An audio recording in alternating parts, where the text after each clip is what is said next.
నమో నారాయణాయ. హరి ఓం. ఓం శ్రీ వెంకటేశ్వరాయ విద్మహే శ్రీమన్నాథాయ ధీమహి తన్నో శ్రీచః ప్రచోదయాతు. ఇవి చూస్తున్నటువంటి ప్రేక్షకులకి వైకుంఠ ఏకాదశి మహావిష్ణు స్వామి వారి యొక్క కృపకటాక్ష వీక్షణ ఉండాలని ఈ కార్యక్రమాన్ని మనం చెప్పుకున్నాం. ఈ యొక్క ముక్కోటి ఏకాదశి తిథి యొక్క విశిష్టత మనకు ఎప్పటి నుంచి ప్రారంభమైంది అని మనం చెప్పుకున్నట్లయితే మనకు కృతయుగము, త్రేతాయుగము, ద్వాపరయుగము, కలియుగము. కృతయుగం అంతనూ కూడా దేవతల చుట్టూ తిరిగింది. దేవతలు ఒకవైపు, రాక్షసులు ఒకవైపు ఉండడం జరిగింది. వారిద్దరూ ఒక సంధికొచ్చి క్షీరసాగర మదనాన్ని చేద్దాం, అందులోంచి అమృతం వస్తుంది, అమృతాన్ని ఎవరైతే స్వీకరిస్తారో వారు అమరులు అవుతారు, వారికి ఎలాంటి మరణం ఉండదు అని చెప్పి ఇద్దరు దేవతలు, రాక్షసులు ఒక ఒప్పందానికి వాళ్ళు రావడం జరిగింది. అప్పుడు ఈ సముద్రాన్ని మదనాన్ని ఎలా చెయ్యాలి అని ఆలోచన వచ్చినప్పుడు ఒక మందన పర్వతాన్ని తీసుకుని వచ్చి వాసుకి అంటే ఒక మధ్యవాన్ని మనం ఎలా చిలుకుతామో ఒక తాడు కావాలి కనుక అక్కడ తాడు సరిపోవడం లేదు కనుక ఆ శేషకల్ప తరపు ఉన్నటువంటి ఆ స్వామివారిని అక్కడ తాడుగా ఏర్పాటు చేయడం జరిగింది. మన దేవతలు చాలా తెలివిగా తోకవైపు, రాక్షసులు తల వైపు ఉండడం జరుగుతుంది.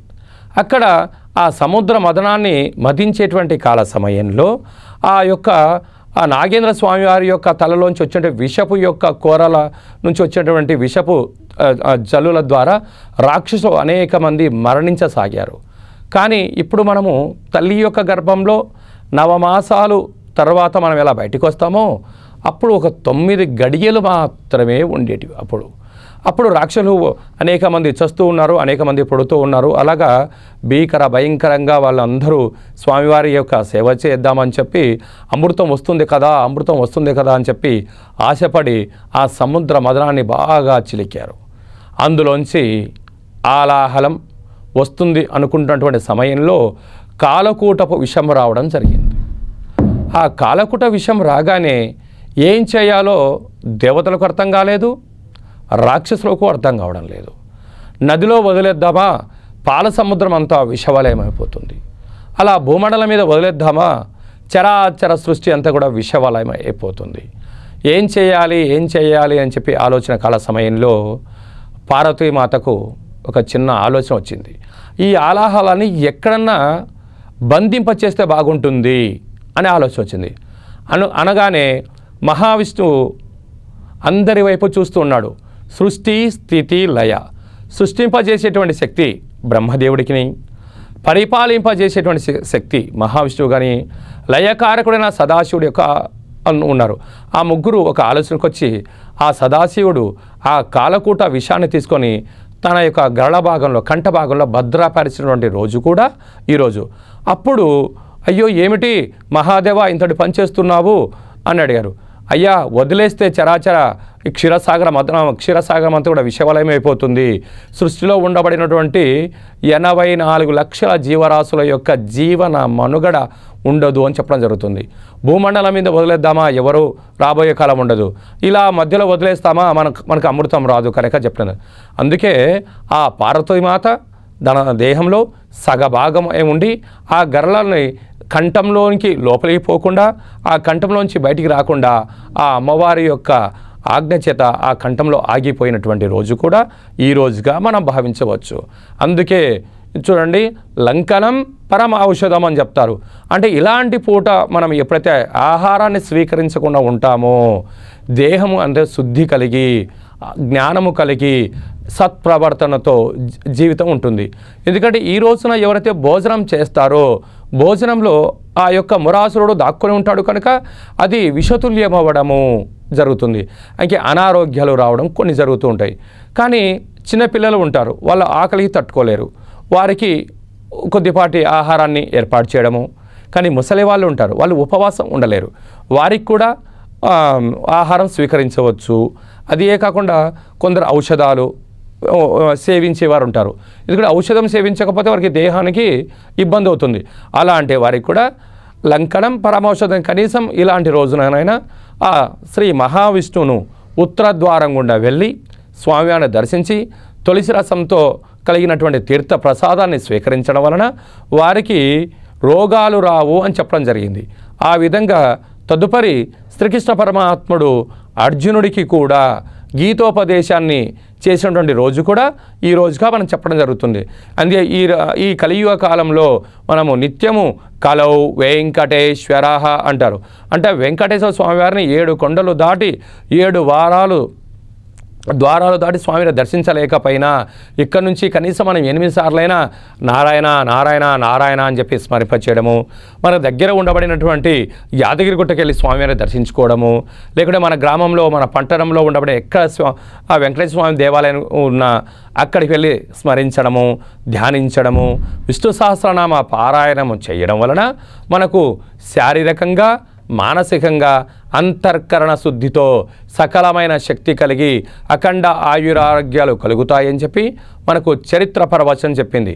ఎందుకంటే మహావిష్ణువు యోగ నిద్రలోంచి బయటికి వచ్చిన తర్వాత 3,000,000 దేవతలు దర్శించినటువంటి పుణ్య పర్వకాలము కనుక మనమందరము కూడా స్వామివారి యొక్క ఉత్తర ద్వారం గుండా వెళ్దాం, స్వామివారికి ఆశీస్సులు పొందుదాం. సర్వే జనా సుఖినో భవంతు, లోకా సమస్తా సుఖినో భవంతు. ఈ ఏకాదశి తిథి యందున మనం ఏ శుభ కార్యక్రమాలైతే చేస్తామో, ఏ పనులైతే మనం ప్రారంభించాలనుకుంటున్నామో, ఏ యొక్క కార్యక్రమాన్ని తలపెట్టాలనుకుంటున్నామో వాటన్నిటికీ ఈ రోజు నుంచి మనకు ఉత్తరాయణంతో ప్రారంభమవుతుంది. ఉత్తరాయణం అంతటా పుణ్యకాలంగా భావించడం జరుగుతుంది. అంటే ఉత్తరాయణంలో దేవతా ప్రతిష్టలు, భూమి పూజలు, గృహ ప్రవేశాలు, వివాహాలు, సకలమైనటువంటి కార్యక్రమానికి ఇది మంచి రోజులుగా మనం భావించవచ్చు. అదే కాకుండా ఈ యొక్క ఏకాదశి అంటే మామూలుగా సర్వసాధారణంగా ఏకాదశి కాలాలలో మనము విశేషంగా పరమశివుడికి అభిషేకం చేయడం జరుగుతూ ఉంటుంది. ఈ ఏకాదశికి మహావిష్ణువుని దర్శించడం, ఆ దర్శించడం సంవత్సరానికి ఒక్కసారే స్వామివారికి ఉత్తర ద్వారం ఉంటుంది. మనం ఇప్పుడు తిరుమల క్షేత్రంలో చూసినట్లయితే అనేక లక్షలాది జనాలు ఆ స్వామివారి యొక్క దర్శనం కోసము వీక్షిస్తున్నటువంటి సమయము. మనం కనుక 3,000,000 దేవతలు ఉత్తర ద్వారం గుండా వెళ్ళి స్వామివారిని దర్శించినారు కనుకనే ఆయన ఆశీస్సులు పొందాయి అని మనకు చరిత్ర చెప్తుంది. అలాగా మనం కూడా వెళ్ళి స్వామివారిని ఉత్తర ద్వారం గుండా దర్శనం చేసుకొని స్వామివారి యొక్క తీర్థ ప్రసాదాలు స్వీకరించడం వలన మనము సంపూర్ణమైనటువంటి ఆ స్వామివారి యొక్క కృపకటాక్ష వీక్షణలు మనకు పొందుతాయి. అదే కాకుండా మనము చరిత్రలో మనం చెప్పుకున్నట్లయితే ప్రహ్లాదుడు కూడా స్వామివారి యొక్క సేవ చేసి అఖండమైనటువంటి ఆయురారోగ్యాలు పొందడం జరిగింది. అందుకే హరినామ శబ్దము చేయలేనటువంటి ఈ దేహమేలా అని చెప్పడం జరుగుతుంది. అంటే మనకు అష్టాక్షరి మంత్రమైనటువంటి ఓం నమో నారాయణాయ అనేటువంటి మంత్రాన్ని కనీసం 108 సార్లైనా మనం ఉచ్చరింప చేయగలిగితే మన యొక్క జీవనము చాలా బాగుంటుంది అని చెప్పుకోవడం జరుగుతుంది. కైనా ఈ సంవత్సరము చూడండి చాలా విశేషంగా 18వ తారీఖు అంటే 8 కలిపితే 9 నెల 12వ నెల 1, 2 కలిపితే 3 2018 చాలా శుభసూచకంగా మనం భావించవచ్చు. అదే కాకుండా మన మంగళవారం రోజు కూడా రావడం కూడా జరిగింది.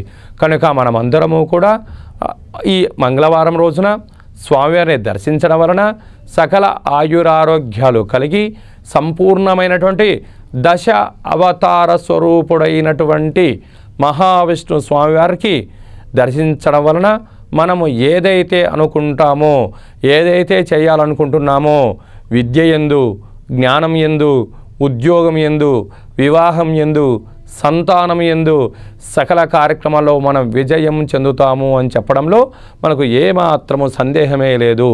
ఎందుకంటే మనకు రాశులు మొత్తం 12: మేషరాశి, వృషభ రాశి, మిథున రాశి, కర్కాటక రాశి, సింహరాశి, కన్యరాశి, తులారాశి, వృశ్చిక రాశి, ధనుస్సు రాశి, మకర రాశి, కుంభరాశి, మీనరాశి, అలాగా ద్వాదశ రాశులు అని చెప్పుకుంటాము. అంటే 6 రాశులలో సూర్యనారాయణుడు ఎప్పుడైతే ఒక రాశిలో నుంచి ఒక రాశిలోకి ఎప్పుడైతే మారాలనుకుంటున్నాడో అక్కడ మనకు 30 రోజుల సమయం పడుతుంది. అలాగా 6 రాశులలోకి సంచరించినప్పుడు 6 మూల 18 180 రోజులు కలుగుతుంది. అలాగా మనకు 360 రోజులలో కనుక సగభాగాన్ని మనకు సూర్యనారాయణుడు వృశ్చిక రాశిలో నుంచి ధనుస్సు రాశిలోకి తను ప్రవేశించడం వలనే మనకు ఈ యొక్క ముక్కోటి ఏకాదశి రావడం జరుగుతుంది. అందుకే శాస్త్రంలో మనకు ఒకటే చెప్పారు, అభిషేకో ప్రియుహో శివ, అలంకార ప్రియ వెంకటేశ్వర, నమస్కార ప్రియ భాస్కర అన్నారు. అంటే సూర్యునికి ఒక్క నమస్కారం చేయడం వలన ఆయురారోగ్యాలు కలుగుతాయి అని చెప్పడం జరుగుతుంది. అలాంటి సూర్యనారాయణుడు వృశ్చిక రాశిలో నుంచి ధనుస్సు రాశిలోకి ఎప్పుడైతే మారుతాడో వచ్చేటువంటి ఏకాదశి ఈ ఏకాదశి కనుక ఈ ఏకాదశి తిథి యందున మనము ఉదయాన్నే సూర్యోదయపు మునుపురమే లేచి మనము మంగళ స్నానాలు అంటే దేహానికి అంతటి కూడా సంపూర్ణంగా, అంటే మన పూర్వకాలంలో మనకు సమృద్ధిగా ఆముదం అనేటువంటిది ఉండేది. కాలక్రమేణా ఇప్పుడు కొబ్బరి నూనె కానీ వేరే నువ్వుల నూనె కానీ దేహానికి అంతటా కూడా మర్దనగా చేసుకొని తర్వాత కుంకుడుగాయల రసంతో మంగళ స్నానం ఆచరింపచేయడము, ఉతికినటువంటి వస్త్రాలు కానీ నూతన పట్టు పీతాంబర వస్త్రాలు కానీ అలంకరించుకొని మహావిష్ణు స్వామివారికి నమస్కరించుకుంటూ 6 సార్లైన కనీసము ఓం సూర్యదేవాయ నమః, ఓం సూర్యదేవాయ నమః అనేటువంటి మంత్రాన్ని 6 సార్లు సూర్యనారాయణ చుట్టూ చూస్తూ నమస్కరించడము ఒక పద్ధతి. మనకు సముద్ర తీరం కానీ నదీ తీరం కానీ ఉన్నట్లయితే నదిలో స్నానం చేసి సూర్యనారాయణుడికి ఒక 27 సార్లు, నక్షత్రాలు మనకి 27, అవి ఏమిటయ్యా అంటే అశ్విని, భరణి, కృత్తిక, రోహిణి, మృగశిర, ఆరుద్ర, పునర్వసు, పుష్యమి, ఆశ్లేష, మఖ, పుబ్బ, ఉత్తర, హస్త, చిత్త, స్వాతి, విశాఖ, అనురాధ, జ్యేష్ఠ, మూల, పూర్వాషాఢ, ఉత్తరాషాఢ, శ్రవణం, ధనిష్ట, శతభిషం, పూర్వాభాద్ర, ఉత్తరాభాద్ర, రేవతి నక్షత్రం. అంటే మొత్తం ఈ 27 నక్షత్రాల జాతకులు మాత్రమే మనకు పేర్లపైన కానీ జన్మ నక్షత్రాలు కానీ వారి యొక్క జీవన విధానం ఉంటుంది. అంటే ఇటు 6 మాసాల్లో ఉండబడే 6 రాశుల వాళ్ళు, ఇటు ఇతర దక్షిణాయనంలో ఉండబడే 6 రాశుల వాళ్ళు, వీళ్ళందరూ ఇక్కడ ఉంటారు. కనుక ఈ 27 నక్షత్ర జాతకులందరూ రోజు ఏ కార్యక్రమాలు కొన్ని చేయొచ్చు, కొన్ని చేయకపోవచ్చు. కనీసం ఇలాంటి రోజులలోనైనా మహావిష్ణువును దర్శించడం, సూర్యనారాయణకి ఒక నమస్కారం చేయడము, అలా ఎప్పుడైతే మనం చేస్తామో సంపూర్ణ మనకు ఆయురారోగ్య స్థితులు కలిగి సకలమైనటువంటి మానసికమైన జ్ఞానం కలుగుతుంది. మానవుని యొక్క దేహంలో మూలాధార, స్వధిష్టాన, మణిపూరక, విశుద్ధ, అనహత, ఆజ్ఞ, సహస్ర అనేటువంటి 7 చక్రాలు ఉంటాయి. ఈ యొక్క జ్ఞానచక్రాలు కలిగి ఉండడం వలన సంపూర్ణమైనటువంటి ఆ యొక్క చక్రాలు వికసించడం వలన ముఖే సరస్వతి అంటారు. అంటే ఒకరి నోట్లోంచి మాటలు వస్తున్నాయంటే మాటే మంత్రము అంటారు. అంటే మనము ఎంత తక్కువగా మాట్లాడితే మనము ఆ మాటలు మంత్రంగా ఉంటాయట. అలాంటి రోజే ఇలాంటి రోజు కనుక అందుకే ఏ పని చేసినా నారాయణ నారాయణ, ఓం నమ శివాయ, ఓం నమ శివాయ, లేదా శ్రీ మాత్రే నమః అని ఎందుకంటామంటే దైవాన్ని ఎప్పుడైతే స్మరిస్తామో, దైవాన్ని ఎప్పుడైతే ధ్యానిస్తామో, దైవానికి దగ్గర ఎప్పుడైతే ఉంటామో మనకు కష్టాలు రావని మనకు చరిత్ర ప్రవచనం జరుగుతుంది. కనీసము మాసానాం అంటే ప్రతి ఒక్క ఆమాకావై అంటారు. మనకు ఆషాఢ, కార్తీక, మాఘ, వైశాఖ మాసాలు విశిష్ట మాసాలు.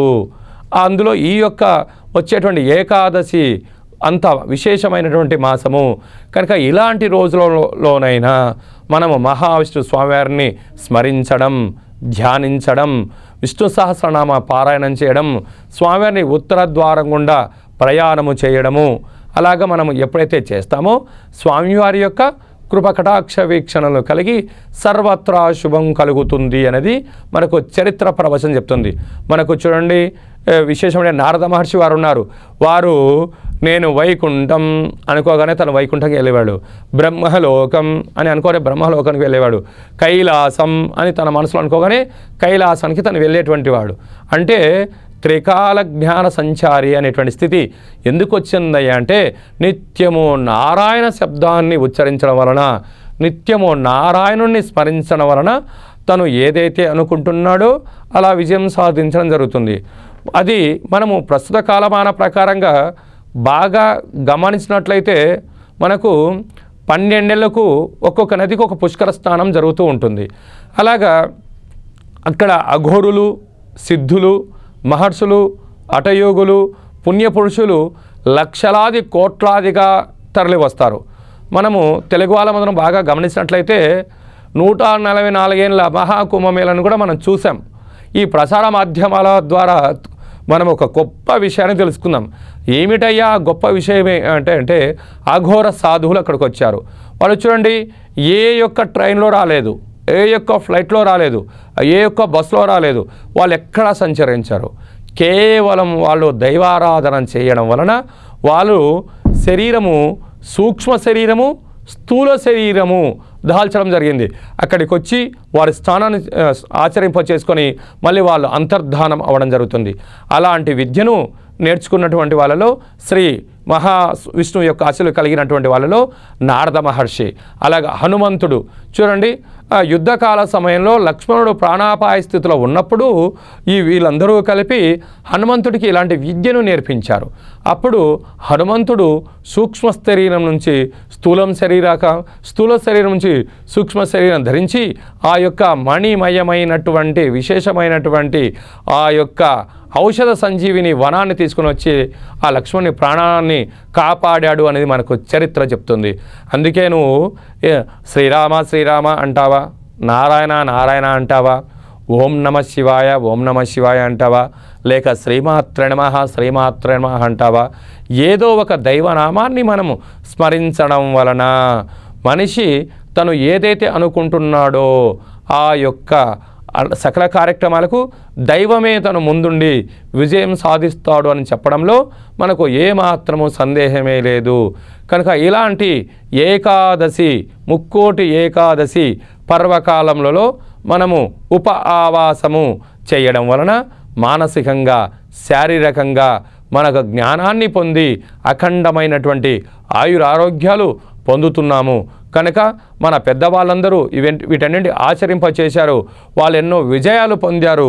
కనుకనే మనం కూడా ఇలాంటి ధర్మాన్ని ఆచరిద్దాం, భగవంతునికి దగ్గరవుదాం, మన హిందూ ధర్మాన్ని కాపాడుకుందాం, భావి తరాలకి ఈ యొక్క శక్తిని పంచుదాం అన్నట్లుగా సర్వే జనా సుఖినో భవంతు, లోకా సమస్తా సుఖినో భవంతు. మహావిష్ణుదేవత వైకుంఠ ఉత్తరద్వార దర్శన అఖండ రాజయోగ రాజసన్మాన బల ప్రసాద సిద్ధిరస్తు. శతమానం భవతి శతాయు పురుష సతేంద్రియ ఆయుష్యేవేంద్రియే ప్రతిష్టతి. ఓం నమో నారాయణాయ. ముక్కోటి ఏకాదశి శుభాకాంక్షలు. శ్రీ మహావిష్ణు స్వామి వారి యొక్క కృపకటాక్ష వీక్షణ వలన సర్వే జన సుఖినో భవంతు అన్నట్లుగా మనము ఈరోజు విశేషమైనటువంటి ముక్కోటి ఏకాదశి యొక్క విశిష్టత, ప్రాముఖ్యత మనము ఇక్కడ చెప్పుకున్నట్లయితే 24 ఏకాదశులలో 4 విశేషమైన ఏకాదశులు. అందులో ఇది చాలా విశేషమైనటువంటి ఏకాదశిగా మనం భావించాలి.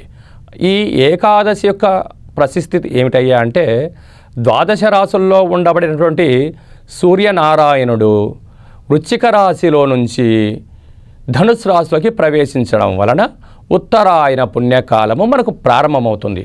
ఉత్తరాయణము అనగా 6 సంవత్సరాలు 6 మాసాలు, విశేషంగా అక్కడ దక్షిణాయనము 6 మాసాలు ఉత్తరాయణంగా ఉంటుంది. ఉత్తరాయణకి ప్రతీకగా మనము ఈ ఏకాదశితో మనకి ఇక్కడ ప్రారంభం అవ్వడం జరుగుతుంది. కనుక ఈ యొక్క వృశ్చిక రాశిలో నుంచి ధనుసు రాశిలోకి వచ్చినటువంటి సూర్యనారాయణుడి యొక్క వచ్చే ఏకాదశినే మనము ముక్కోటి ఏకాదశి అంటాం. అంటే 3 కోట్ల మంది దేవతలు సూర్యనారాయణ్ణి ఈ రోజున ఉత్తర ద్వారం గుండా దర్శించినటువంటి పర్వకాలము అని చెప్తాం. మనము ఎక్కడ వైష్ణవ క్షేత్రాలలో మనము ఈ రోజున సూర్యోదయంలో బ్రహ్మముహూర్త కాల సమయంలో మహావిష్ణు స్వామివారికి అనేక రకాలమైనటువంటి ధూప దీప నైవేద్య అభిషేక అలంకరణ తదనంతరము ఈరోజు మనం ఎవరైతే స్వామివారిని ఉత్తర ద్వారం గుండా వెళ్ళి స్వామివారిని దర్శించుకుంటామో ఆయన ఆశీస్సులు మన అందరిపైన ఉంటాయి అని చెప్పుకోవడం జరుగుతుంది. అంటే శాంతాకారం భుజగశయనం పద్మనాభం సురేశం విశ్వాకారం గగన సదృశ్యం మేఘవర్ణం శుభాంగం లక్ష్మీకాంతం కమలనయనం యోగి వృద్ధానగమ్యం వందే విష్ణుం భవభయహరం సర్వలోకైకనాథం ఓం నమో నారాయణాయ అంటూ ఈ యొక్క శ్లోకాన్ని పఠిస్తూ ఆ స్వామివారిని ఉత్తర ద్వారం గుండా మనము నమస్కారం చేయడం వలన మనిషి యొక్క జీవన యొక్క విధానంలో ఉండబడినటువంటి అష్ట కష్టాలు తొలగిపోయి అష్టైశ్వర్యాలు కలుగుతాయని మనకు చరిత్ర చెప్పడం జరుగుతుంది. పూర్వకాలమున ఒకానొక కాల సమయంలో బ్రహ్మ ఆవిర్భవించినటువంటి సమయంలో మురాసురుడు అనేటువంటి రాక్షసుడు ఉద్భవించడం జరిగింది. అప్పుడు బ్రహ్మదేవుడు సకల జనాల యొక్క సంరక్షణ కోసమై అతను నిత్యము ఋగ్వేదము యజుర్వేదము సామవేదము అధర్వణ వేదాలను వల్లిస్తూ సకల శాస్త్రాలను బోధిస్తూ ఉంటే ఈ మురాసురుడు అనే రాక్షసుడు సకల జన జీవరాశిని అష్టకష్టాలు పెడుతూ ఉన్నాడు. అలాంటి కాల సమయంలో ఈ బ్రహ్మ వెళ్ళి ఆ శ్రీమన్నారాయణతో మొరపెట్టుకుంటాడు, స్వామి ఇక్కడ ఈ రాక్షసుడు ఎవరిని సుఖంగా శాంతంగా ఉండనివ్వడం లేదు, దీనికి తరుణోపాయ మార్గంని ఆచరింప చేయండి అని చెప్తారు. అప్పుడు నాయన అతన్ని నేను నీతో పాటి అతను వచ్చాడు కనుక అతన్ని వధింప చేయలేను కనుక అతనితో మనకోసారి సంధిని ఏర్పాటు చేయండి అన్నాడు. ఆ మురాసురుడు అక్కడ కూర్చొని ఇద్దరు మహావిష్ణు వారిద్దరు కలిపి ఒక చర్చావేదికకు వచ్చి నాయన 24 ఏకాదశులు ఒకవైపు ఈ యొక్క ముక్కోటి ఏకాదశి ఒకవైపు ఆ రోజు ఎవరైతే భోజనం చేస్తారో వారిని మాత్రమే మీరు పట్టి పీడించండి, ఆ ఒక్కరోజు మీరు బియ్యంలో దాక్కోండి అని చరిత్ర చెప్పడం జరుగుతుంది. కనుక మనము 24 ఏకాదశులలో ఈ యొక్క ఏకాదశి తిథి యందున లంకనం పరమ ఔషధం అంటారు. లంకనం అనక ఉప ఆవాసము అంటే అంటే భగవంతుడికి దగ్గరగా నివాసము. ఈరోజు నారాయణ నారాయణ అనేటువంటి ఉచ్చరించడం వలన సంపూర్ణమైన సకల భూత ప్రేత పిచాచ బ్రహ్మర యక్షర యమదూత శాకిని ఢాకిని గ్రహబంధనాలకు దోష నివారణ కలిగి సంపద్వర్గాలైనటువంటి హర్షవర్గాలైనటువంటి వాళ్ళను తెజమని సన్మార్గం చేత మంచి జీవన విధానాన్ని పొందడం జరుగుతుంది. అలాంటి కాల సమయంలో ఈ మురాసురుణ్ణి అక్కడ బియ్యంలో దాక్కోమని చెప్పడం జరిగింది. అలా తను ఎన్ని రోజులు దాక్కుంటాడో అక్కడ దాక్కోలేడు కనుక ఈ విషయాన్ని ఇతన్ని ప్రాణానికి నేను రక్షణగా ఉన్నానని చెప్పినగా ఇతన్ని వైకుంఠ ద్వారం కూడా తనను మహావిష్ణువు ఆకాశ మార్గం తీసుకువెళ్ళలేడు. అప్పుడు తన దగ్గర ఉండబడినటువంటి ద్వారపాలకులకు ఉత్తర ద్వారాన్ని తీయండి అని తను ఆజ్ఞాపించడం జరిగింది. ఆ ఉత్తర ద్వారం గుండా ఈ యొక్క రాక్షసులు ఆ లోపలికి వెళ్ళి ఆ సంపూర్ణ మహావిష్ణువు యొక్క ఆత్మలో తను చేరడం జరిగింది. ఆ క్షణమును తెలుసుకున్న ముక్కోటి దేవతలందరూ కూడా ఉత్తర ద్వారం గుండా వెళ్ళి స్వామివారి యొక్క కృప కటాక్ష వీక్షణలు పొందారు అనేది మనకు చరిత్ర చెప్తుంది. కనుక మనమందరము ఈ రోజున స్వామివారిని దర్శించి ఉత్తర ద్వారం గుండా నారాయణ నారాయణ నారాయణ అంటూ ఉప ఆవాస దీక్షను చేసి రేపటి రోజున ద్వాదశి రోజున మహావిష్ణుకు స్వామివారికి మహర్నైవేద్యం పెట్టి భోజనము చేయడం వలన మనకు మన కుటుంబాలకు మనం చేస్తున్న వ్యాపార కార్యకలాపాలకు సర్వత్రా శుభం కలుగుతుంది అనేది మనకు చరిత్ర చెప్తుంది. అదియే కాకుండా మనము లంకనం పరం ఔషధం అన్నాడు, మాసానాం అంటాడు. అలా ఒక మాసంలో ఒక్క ఏకాదశి రోజునైనా మనం ఉపవాసంగా ఉండడం వలన శరీర శుద్ధి కలుగుతుంది. మనం ఇప్పుడు బాగా గమనించినట్టయితే ఈ యొక్క ఋతువును హేమంత ఋతువు అంటారు. అంటే పగటి కాలంలో కొద్దిపాటి వేడిగా ఉండడం, రాత్రిపూట బాగా చల్లగా ఉండడం జరుగుతుంది. శరీర తత్వంలో కొన్ని మార్పులు జరుగుతాయి. ఆ మార్పులను తగ్గట్టుగా శరీరము మనకు అనుకూలంగా ఉండడానికి, రోగ నిరోధక శక్తి పెరగడానికి మనం చేస్తున్నటువంటి ఈ కార్యక్రమం వలన మనకు ఇక్కడ మన హైందవ హిందూ ధర్మశాస్త్రం ఒకటే చెప్పింది, భగవంతుడు సేవ చేయాలి, మానవుని యొక్క దేహాన్ని కాపాడుకోవాలి అని రెండు చెప్పడం జరుగుతుంది.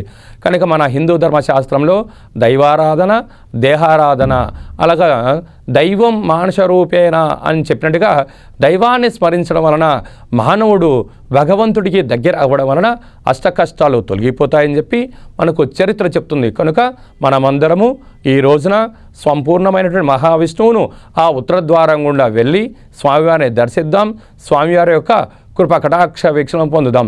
సర్వే జనా సుఖినో భవంతు, లోకా సమస్తా సుఖినో భవంతు.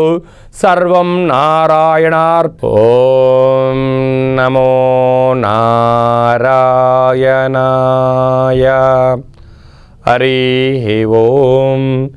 ఓం శ్రీ వెంకటేశ్వరాయ విద్మహే శ్రీమన్నాథాయ ధీమహి తన్నో శ్రీచః ప్రచోదయాతు. హరి ఓం.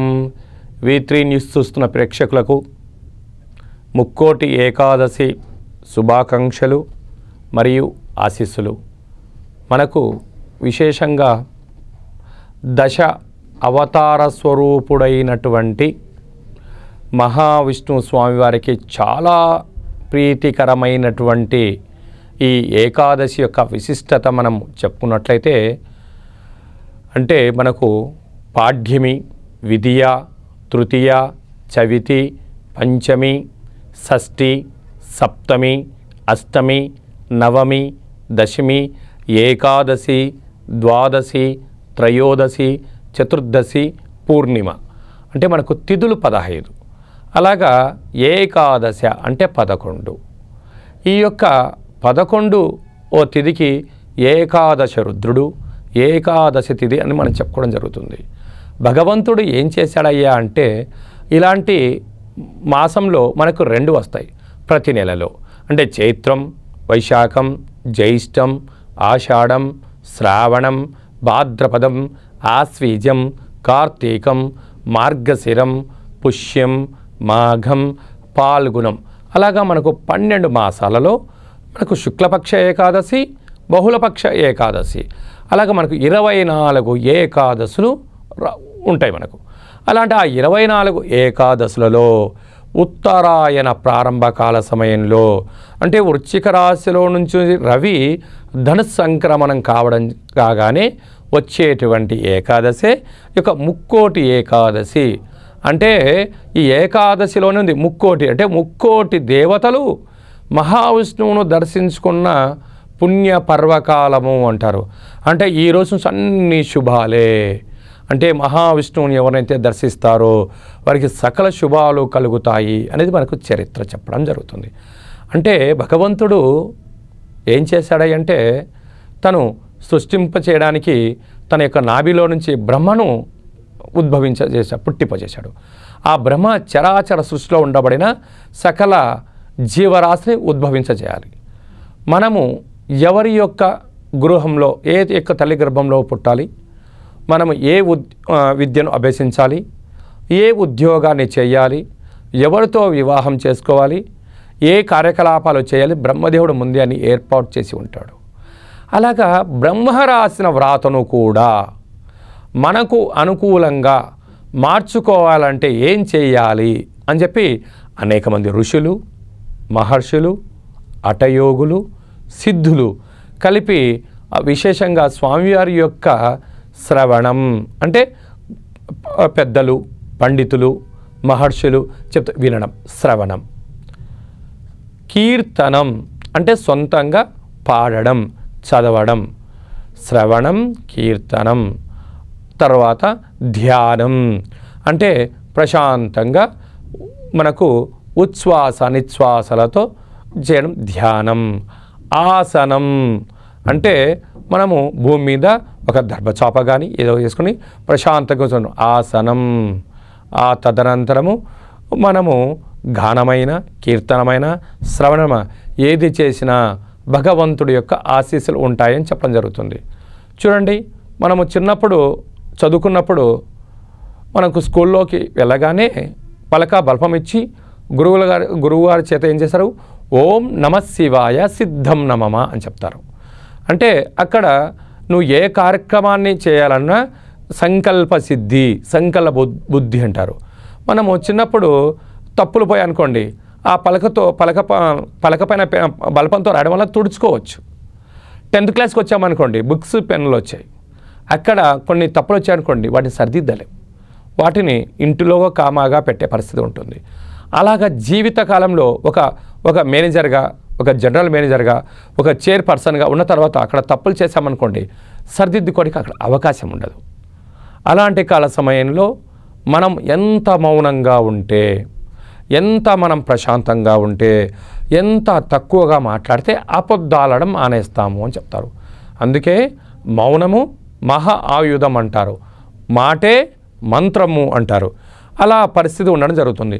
అయితే భగవంతుడు ఏం చేశాడు, బ్రహ్మదేవుడు, నాయన ఇలాంటి కాల సమయంలో తెలుసో తెలియకో నీ నుదుట ఇలా రాశాను, నీ జీవితాన్ని నువ్వు మార్చుకోవడానికి కొన్ని మార్గాలు ఉన్నాయి.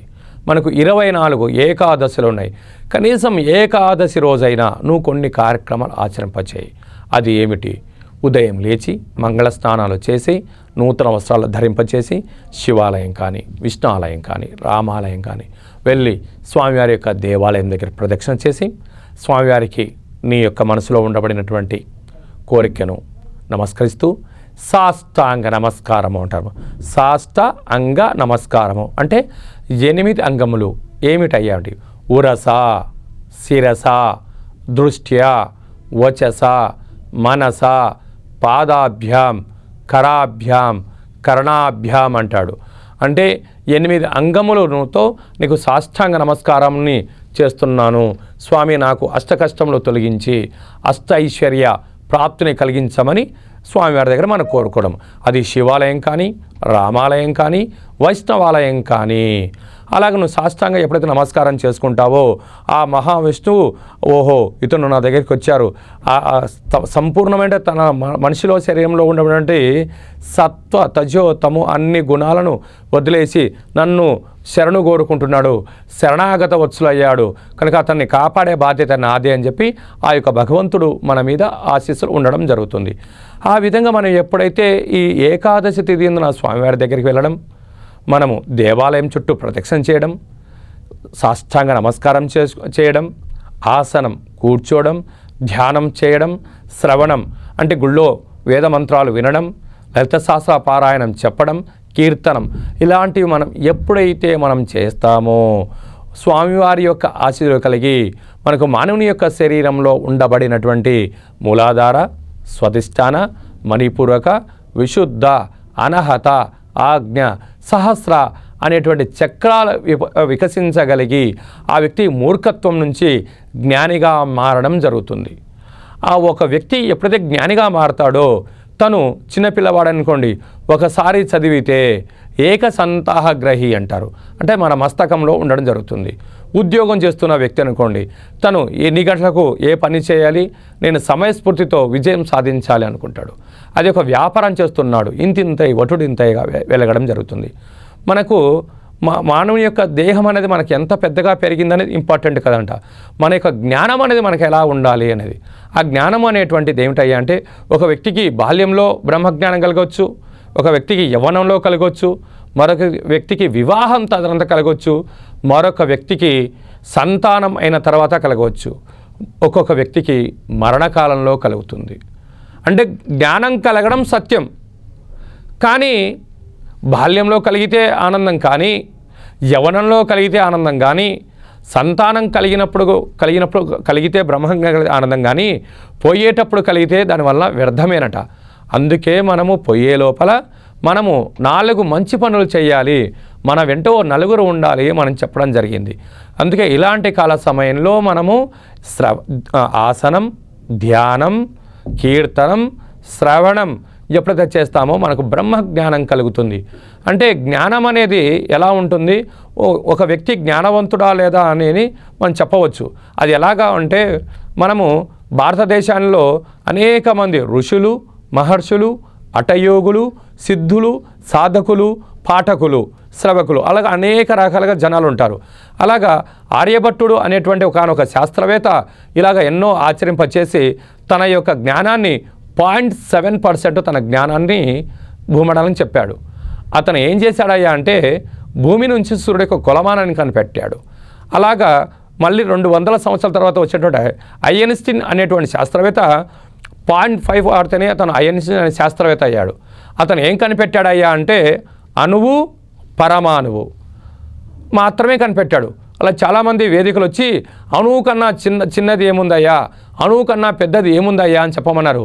అయ్యా ఈ విషయాన్ని నేను చెప్పలేను, ఈ విషయం నేను నీకు చెప్పాలంటే నేను భారతదేశం వెళ్ళి రావాలి, నాకు ఒక ఏడాది సమయం కావాలని అడుగుతాడు. సరే ఏం చేస్తున్నావు భారతదేశానికి వెళ్ళాడు. అయ్యా నేను అక్కడికి వెళ్ళి భగవద్గీతను చదువుతాను, అక్కడ ఋషులతో మాట్లాడతాను, సత్సంగాలతో నేను ఆసనాలు వేస్తాను, అప్పుడు అణువు కన్నా చిన్నది పరమాణువు కన్నా పెద్దదాన్ని కనిపెట్టి నేను చెప్పగలను అని చెప్పాడు. అంటే మనిషి యొక్క జ్ఞానము అనేది ఎంతతో సమానమై అంటే 110.2 సూపర్ కంప్యూటర్లతో మన బ్రెయిన్ ఈక్వల్ అట. అంటే ఆ విధంగా మనం చూసినట్లయితే కేవలం 0.5 వాడితేనే ఐన్స్టీన్ అయిన శాస్త్రవేత్త అయ్యాడు. కనుక మనము ఈరోజు జ్ఞానులం కావాలి అంటే ఇలాంటి కనీసం 3 ఏకాదశి, కనీసం 24 ఏకాదశులలో ఉన్న ఉపవాసం ఉండడము మన ధర్మము. అలాంటి 24 ఏకాదశిలో మనం ఉపవాసం లేని వారైనా కనీసం ఇలాంటి రోజులైనా 3 ఏకాదశి తిథి ఎందున ఉపవాసము, ఆసనము, ధ్యానము, శ్రవణము, కీర్తనము చేయడం వలన మన జ్ఞానులుగా మారి బ్రహ్మజ్ఞానులుగా మారి మన నోట్లో నుంచి వచ్చే ప్రతి మాట మంత్రమవడము, మన నోట్లో నుంచి ప్రతి వాక్కు శాసనమవడము జరుగుతుంది. అలాగా సృష్టి స్థితి లయ కలిగినటువంటి ఆ మహావిష్ణువు యొక్క ఆశీస్సులు పొందాలని కోరుకుంటూ V3 న్యూస్ చూస్తున్న ప్రేక్షకులందరికీ ఆ స్వామివారికి ఆశీస్సు ఉండాలని కోరుకుంటూ సర్వే జనా సుఖినో భవంతు, లోకా సమస్త సుఖినో భవంతు, సర్వం నారాయణార్పణమస్తు.